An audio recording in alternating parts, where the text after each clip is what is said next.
How to play games on Facebook on PC. Open any browser of your choice. Make sure to search for facebook.com. At left, you'll be able to find various options. Click on the option See More. Now you'll be able to see more options over here. Find this option for Play Games and click on it. Once you do that, you'll be able to play games on Facebook. You'll be able to see the suggested games over here. Simply find the game that you would like to play.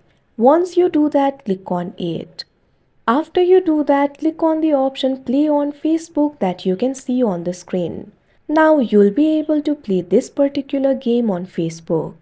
Like this, you can play games on Facebook on PC. That's it for this video. Thank you for watching.